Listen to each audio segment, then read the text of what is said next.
ये पूछा गया है कि निम्नलिखित में से कौन बेरवादार ठोस है। चलिए आज ही हम आपका परीक्षा ले लेते हैं, आज ही आप लोग परीक्षा दे दीजिए। चलिए फटाफट से यहाँ पे आंसर लगाते चलिए। चलिए प्यारे बच्चों फटाफट से आंसर लगाइए कि निम्नलिखित में से कौन बेरवादार ठोस है। बाबू बेरवादार ठोस कौन सा हो जाएगा? तो यहाँ पे क्या हो जाएगा? कांच हमारा क्या हो जाएगा? बेरवादार ठोस हो जाएगा। तो यहाँ पे आपको किस पे टिक करना है? सी वाला पे। पहला नंबर कंफर्म सेंटअप का, बहुत बढ़िया, very good. Glass glass Nandini सानी, वेरी गुड। लेकिन देख लीजिए सेंटअप में आसान पूछा जाता है तो ये पेपर देखिएगा कितना हार्ड लगेगा आपको, एक बात ध्यान रखिएगा। तो इसलिए बोलते हैं कि केमिस्ट्री को हल्के में नहीं लेना चाहिए। चलिए अगला क्वेश्चन है कि किस प्रकार के रवा में प्रवेश जालकों की संख्या सबसे अधिक होती है। ये क्वेश्चन हम पढ़ाए हैं कि नहीं? पढ़ाए हैं ना मेरे प्यारे, कि किस प्रकार के रवा में प्रवेश जालक सबसे ज्यादा अधिक होते हैं, पढ़ाए हैं ना। तो आप बताएं कि ये ऑर्थोरोम्बिक में क्या होते हैं? सबसे ज्यादा प्रवेश जालक होते हैं। ऑर्थोरोम्बिक में क्या होंगे प्यारे? सबसे ज्यादा प्रवेश जालक होंगे। तो यहाँ पे देखिए, अरे मेरे प्यारे गलती नहीं करना, ऑर्थोरोम्बिक। यहाँ पे आपको 100% आंसर की सही देंगे, जिसको आपको क्या करना है, कर लेना है। चलिए अगला क्वेश्चन आ जाइए। अगला क्वेश्चन है कि निम्नलिखित में से प्रति चुंबकीय पदार्थ कौन सा है। चलिए आंसर लगाइए कि प्रति चुंबकीय पदार्थ कौन सा है। वीडियो को शेयर कर दीजिएगा, जल्दी जल्दी बताइए प्रति चुंबकीय पदार्थ। चलिए स्वीटी बहुत बढ़िया, वेरी गुड। सुजात कुमार सक्सेना बहुत बढ़िया। Fe3+, बहुत बढ़िया। Fe3O4 बहुत बढ़िया, वेरी गुड। अगर आपसे एग्जाम में ये पूछा गया है कि निम्नलिखित में से प्रति चुंबकीय पदार्थ कौन सा है, आपको बताना है कौन सा है। Fe3O4 हमारा इसमें से प्रति चुंबकीय होगा। तो यहाँ पे आप लोग किस पे क्लिक कीजिएगा? सी वाला पे कीजिएगा। यहाँ पे आपका कितना नंबर कंफर्म? यहाँ पे आपका 3 नंबर कंफर्म। चलिए अगला क्वेश्चन आ जाइए। अगला क्वेश्चन है कि निम्नलिखित में से किसमें फ्रेंकल दोष पाया जाता है। आपको हम पढ़ाए कि फ्रेंकल दोष किसमें पाया जाता है, तो सिल्वर ब्रोमाइड में पाया जाता है। लेकिन यहाँ पे वो थोड़ा सा चेंजेस किया गया है, लेकिन यहाँ पे हमको उम्मीद है कि ये आप लोग बता दीजिएगा, बिल्कुल 100% राइट आंसर बता दीजिएगा। तो चलिए प्यारे यहाँ पे आंसर लगाइए। देखिए क्वेश्चन है कि निम्नलिखित में से किसमें फ्रेंकल दोष, और इसका सब्जेक्टिव आपको मिल जाएगा, आंसर सहित सब्जेक्टिव भी कराएंगे। और यहाँ पे शाम में 7 बजे इसी का ओरिजिनल फिजिक्स का 70 वो ऑब्जेक्टिव लाने वाले हैं, पूरा इसका निचोड़। ओरिजिनल पेपर शाम में 7 बजे आएगा। यहाँ पे कब? तो यहाँ पे शाम में 7 PM में फिजिक्स का आएगा, और 9 PM में क्या होगा? सब्जेक्टिव आएगा केमिस्ट्री और फिजिक्स का। तो यहाँ पे आपको ये सब बात ध्यान रखना है। तो चलिए फ्रेंकल दोष किसमें पाया जाएगा, तो यहाँ पे किसमें पाया जाएगा? सिल्वर क्लोराइड दिया है, ब्रोमाइड नहीं दिया है, तो सिल्वर क्लोराइड हमारा राइट आंसर होगा। भूल से आपको सोडियम क्लोराइड पे नहीं टिक करना है, ये बात को आपको ध्यान में रखना है। तो ये भी साथ में प्यारे याद रखिएगा, बहुत बढ़िया। चलिए अगला यहाँ पे आ जाएगा, निम्नलिखित में से कौन आदर्श घोल का निर्माण करता है। बहुत सारे यहाँ देखिए यूट्यूब पे जाइएगा ना, गलती बता देंगे, तो यहाँ पे आपको गलती नहीं करना है। चलिए फटाफट से यहाँ पे आंसर बता दीजिए जल्दी जल्दी कि निम्नलिखित में से कौन आदर्श घोल का निर्माण करता है। करता है तो कौन आदर्श घोल का निर्माण करेगा बाबू? जल्दी जल्दी आंसर बताइए, तो जल्दी जल्दी आंसर बताइए। चलिए 4 का सी, 5 का बी, नहीं प्यारे बच्चों, बहुत बढ़िया। भूमि गुप्ता सुबह वाला 100% रियल है, उसमें 40 ही बताए हैं ना, शाम में 70 बताएंगे। काहे ऐसे बोल रहे हैं? सुबह वाला एकदम पूरा प्योर है, लेकिन उसमें सिर्फ 40 ही बताए हैं, तो शाम में 70 बताएंगे, ये बोले हैं। चलिए Shahid Khan very good, C option गलत। तो यहाँ आप देख लीजिए, अगर आपसे एग्जाम में ये क्वेश्चन आता है ना, तो आपको गलती नहीं करना है। चलिए किसका सही आंसर आया है, देखिए कौन सा है? किंग ईरान, बहुत बढ़िया। यहाँ पे सी ऑप्शन कौन बोल रहा है? माँ का लाडला, नहीं प्यारे बच्चों, यहाँ पे आपको ये ध्यान देना है, बहुत ही बढ़िया क्वेश्चन है। आदर्श घोल पूछा गया है कि कौन सा है, आदर्श घोल का निर्माण कौन करता है। तो यहाँ पे देख लीजिए आपको क्या आंसर लगाना है, ये आप लोग याद कर लीजिएगा, 110%। गलती नहीं करना है। C6 यहाँ देखिए H6 तथा क्या C6H5 CH3 जो होगा हमारा, ये आदर्श घोल होगा। तो यहाँ पे ये आपको D वाला पे मारना है, तो ये गलती नहीं कीजिएगा प्यारे, नहीं तो आपका 1 नंबर गलती हो सकता है। तो यहाँ पे आपको 100% सही बताया जा रहा है, D वाला पे आपको टिक करना है। किस पे? D वाला पे। अभिषेक पटीदार बहुत बढ़िया, सिंगल वेरी गुड। शाहिद बहुत बढ़िया, सुजीत कुमार सक्सेना वेरी गुड। चलिए अगला यहाँ पे आ जाइए क्वेश्चन। यहाँ देखिए आइसोटोनिक विलयन में बराबर होता है, क्या बराबर होता है? आइसोटोनिक विलयन, ये हम आपको पढ़ा चुके हैं। और जो बच्चा ये हम आपको पढ़ा चुके हैं। और जो जो बच्चा बोल रहा था कि जो बच्चे को सस्पिशन था कि इससे क्वेश्चन सिलेबस से कट गया है, तो ठोस अवस्था गायब हो गया है सिलेबस से, तो ठोस अवस्था का क्वेश्चन था कि कौन बेरवादार ठोस है। बाबू एक भी चैप्टर काटा नहीं है, सब आपको गुमराह किया जा रहा है, तो आप लोग ऐसे इस चक्कर में मत पढ़िए। देखिए क्वेश्चन है कि आइसोटोनिक विलयन में बराबर होता है, तो आइसोटोनिक विलयन में हमारा मोलर सांद्रता क्या होगा, बराबर होगा, 100% यहाँ पे सही होगा। तो यहाँ पे आप लोग किस पे आंसर लगाइएगा, मोलर सांद्रता क्या होगा हमारा प्यारे, बराबर हो जाएगा।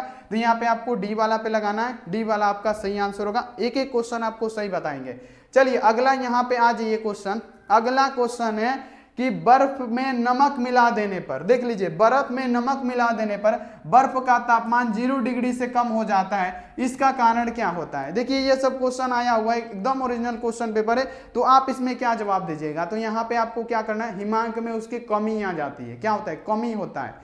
यहाँ पे आपको ध्यान रखना है कि बर्फ में नमक मिला देने पर बर्फ का तापमान 0 डिग्री से कम हो जाता है, क्यों, इसमें क्या होता है, हिमांक में कमी आ जाता है, यानी क्या हो जाएगा, हिमांक का अवनमन होगा। तो यहाँ पे क्या हो जाएगा, हमारा सी वाला ऑप्शन बिल्कुल करेक्ट आंसर हो जाएगा। सी वाला पे आपको टिक करना है। बहुत बढ़िया, सिंगल बॉय डॉली बहुत बढ़िया, वर्षा निषाद कुमारी दर्पण बहुत बढ़िया। चलिए आंसर लगाते चलिए, बिल्कुल ओरिजिनल। अगला यहाँ पे आ जाइए क्वेश्चन। अगला क्वेश्चन है यहाँ पे कितना नंबर, 8 नंबर। ये देखिए ये क्वेश्चन देख लीजिए, कितना हार्ड क्वेश्चन आया हुआ है कि जलीय घोल में क्षार धातु के आयनों में किसका आयन, यहाँ देखिए, चालकत्व तो सबसे अधिक होगा। कौन से आयन का चालकत्व तो जो होगा सबसे ज्यादा अधिक होगा। चलिए बहुत बढ़िया। चलिए प्यारे बच्चों फटाफट से आंसर लगाइए। नंदिनी साहनी किसका, के प्लस का। नहीं प्यारे बच्चों, देखिए यहाँ पे गलती हो रहा है, यहाँ पे आप लोग गलती कर रहे हैं। Li का नहीं होगा, के का नहीं होगा, किसी का नहीं होगा। चलिए यहाँ पे आपको सही आंसर हम बताएंगे कि जलीय घोल में क्षार धातु के आयनों की किसकी आयन चालकत्व तो सबसे अधिक होती है, किसकी आयन चालकत्व तो सबसे अधिक होगी। तो यहाँ देखिए Rb प्लस का होगा, ये आपको याद रखना है। Rb प्लस किसका होगा, Rb प्लस का होगा। बहुत बढ़िया, Rb का होगा, Rb आपको टिक करना है। नंदनी चलिए सही सही मारिए, बहुत बढ़िया, सबको सही आंसर देना है। स्वीटी अम्बेडकर बहुत बढ़िया, Rb प्लस यहाँ पे सही आंसर होगा। चलिए अगला यहाँ पे आ जाइए कि विद्युत धारा की वह मात्रा जो AgNO3 के घोल से 108 ग्राम सिल्वर को मुक्त करता है वह होता है, वह कितना होगा। तो प्यारे बच्चों इसको जब सॉल्व कीजिएगा तो कितना होगा, वो 1 फैराडे होगा। तो यहाँ पे आपको 1 फैराडे पे क्लिक करना है। देख लीजिए सेंटअप में एग्जाम में हल्का पूछा जाता है, तो सेंटअप के एग्जाम में अगर हल्का पूछा जाता है तो केमिस्ट्री का क्वेश्चन देख लीजिए कितना हल्का आया है। ध्यान लगाइए, कितना बन रहा है आपसे, नहीं बन रहा है ना, गलती पे गलती किए जा रहे हैं। तो यहाँ पे ध्यान रखिए कि फाइनल इससे 4 गुना लाद के आएगा यहाँ पे आपके लिए। तो यहाँ पे देखिए सेंटअप जो होता है एकदम डिफरेंट होता है। कल के क्लास में हम आपको बताए थे कि जो सेंटअप का पेपर होता है ना, एकदम हलवा टाइप छाप देता है, लो बच्चा करो और खुश हो जाओ। फाइनल में क्या करेगा, धके लाद देगा आप पे, तो फिर क्या होगा, गलती हो जाएगा आपसे, एकदम यहाँ पे दिमाग चुनरी आ जाता है। चलिए अगला क्वेश्चन आ जाइए प्यारे, कि यहाँ आप देखिए प्लेटिनम इलेक्ट्रोड का उपयोग करके तनु H2SO4 का यहाँ देखो वैद्युत अपघटन करने पर एनोड पर कौन सी गैस मुक्त होती है। एनोड पे प्यारे बच्चों कौन सी गैस मुक्त होगी, एनोड पे कौन सी गैस मुक्त होती है, एक बार आंसर बताइए। चलिए सी वाला ऑप्शन आ रहा है SO2। नहीं प्यारे बच्चों, देखिए गलती हो रहा है यहाँ पे, कितना गलती हो रहा है आप लोगों से देख लीजिए। कुमारी दर्पण SO2 नहीं प्यारे बच्चों, देखिए यहाँ पे O2 किसका आया, बहुत बढ़िया, कृति का बहुत बढ़िया।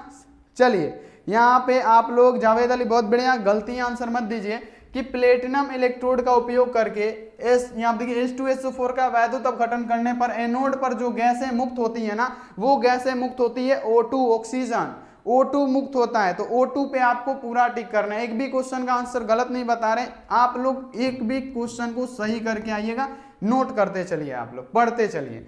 चलिए अगला क्वेश्चन आ जाइए 11 नंबर। 11 नंबर क्वेश्चन है यहाँ पे कि एक इलेक्ट्रोड का मानक ऑक्सीकरण विभव अगर प्लस, यहाँ आप देखिए कितना दिया है, प्लस में दिया है 0.763 वोल्ट, तो इसका मानक अपचयन विभव क्या होगा। अपचयन में क्या होता है, यहाँ पे मानक अपचयन अगर आपसे पूछे सिर्फ उसमें माइनस लगा देना है। मानक अपचयन अगर आपसे पूछे उसमें क्या करना है, सिर्फ एक ट्रिक होता है, माइनस लगा दीजिए। यहाँ पे क्या हो जाएगा, माइनस में क्या हो जाएगा, 0.763 वोल्ट हो जाएगा आपका सही आंसर। चलिए यहां तक आपको पूरा क्लियर है, और 7 बजे आइएगा, पूरा फिजिक्स का यहाँ पे क्या करेंगे, 70 के 70 ओरिजिनल क्वेश्चन को आपको बताएंगे। चलिए अगला यहाँ देखिए 12 नंबर क्वेश्चन यहाँ पे पूछा गया है, 12 नंबर क्वेश्चन यहाँ पे कि निम्नलिखित में से कौन अर्हेनियस का समीकरण है। ये सब क्वेश्चन हम आपको बताए हैं लेकिन आप लोग इस पे गौर नहीं किया। तो देख लीजिए कैसा कैसा क्वेश्चन सेंटअप में एकदम आसान पूछा जाता है, तो कितना आसान आसान क्वेश्चन है। तो इसी लेवल से मिलाइए कि अगर भारी पूछेगा तब क्या होगा प्यारे आपका। तो यहाँ पे आपको बता रहे हैं आप लोग पढ़ाई पे फिजिक्स केमिस्ट्री पे तो पूरा ध्यान लगा दीजिए, जान झोंक दीजिए, नहीं तो केमिस्ट्री रुलाएगा आपको, ये बात ध्यान रखिएगा। तो निम्नलिखित में से कौन अर्हेनियस समीकरण है। तो अर्हेनियस समीकरण क्या हो जाएगा, के इक्वल टू क्या होता है ए डॉट ई, यहाँ पे क्या होता है माइनस ए बटा आर टी। ये आपको याद रखना है अर्हेनियस समीकरण। इंपॉर्टेंट है, फाइनल के लिए भी हमको लग रहा है कि ये इंपॉर्टेंट क्वेश्चन है, फाइनल के लिए भी प्यारे ये हमको लग रहा है कि ये इंपॉर्टेंट क्वेश्चन है। तो यहाँ पे आपको ध्यान रखना है 100% सबका आंसर सही बताएंगे, एक भी क्वेश्चन का आंसर गलत नहीं कराएंगे, तो आप लोग ध्यान रखिएगा। चलिए प्रथम कोटि अभिक्रिया के लिए निम्नलिखित में से कौन सा सही है। अब बताइए प्रथम कोटि अभिक्रिया के लिए निम्नलिखित में से कौन सा सही होगा। 13 का राइट आंसर बता दीजिए तो। और पैड ग्रुप आप लोग जरूर ज्वाइन कर लीजिएगा, पूरा क्वेश्चन लड़ेगा 100%। चलिए गुरुजी नोटिफिकेशन नहीं आता, क्लासी डॉली बाबू यहाँ देखिए पता नहीं नोटिफिकेशन क्यों नहीं गया, इसलिए बच्चे भी कम है, कोई बात नहीं, लेकिन वीडियो आप लोग देख लीजिएगा।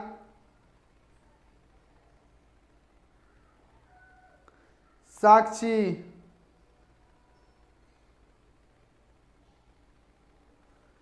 चलिए फटाफट बताइए प्यारे इसका राइट आंसर क्या होगा। 13 का ए बता रहे, बहुत बढ़िया। यहाँ पे क्या होता है प्रथम कोटि अभिक्रिया के लिए निम्नलिखित में से कौन सा सही है। तो T1/2 समानुपाती क्या होता है ए के, और यहाँ पे ए नॉट भी होता है प्यारे बच्चों, तो ये भी याद रखिएगा। शायद ये ए नॉट भूल गया है यहाँ पे टाइप करना बिहार बोर्ड। तो यहाँ पे क्या होता है, यहाँ पे हमारा होता है टी हाफ होता है, इन्फिनाइट क्या होता है ए के पावर होता है नॉट, यहाँ पे ये होता है हमारा। तो यहाँ पे क्या हो जाएगा कुछ नहीं है, इसका मतलब हम लोग ए पे मारेंगे। तो ए वाला ऑप्शन आपका क्या हो जाएगा, बिल्कुल सही आंसर हो जाएगा, याद रखिएगा। चलिए अगला क्वेश्चन आ जाइए कि अभिक्रिया यहाँ पे दे रखा है। चलिए यहाँ पे अभिक्रिया दे रखा है 2A और 2C, इसके लिए अभिक्रिया की दर यहाँ देखिए आर है। तो निम्नलिखित में से किसके द्वारा व्यक्त किया जाएगा, तो किसके द्वारा प्यारे व्यक्त किया जाएगा इसको।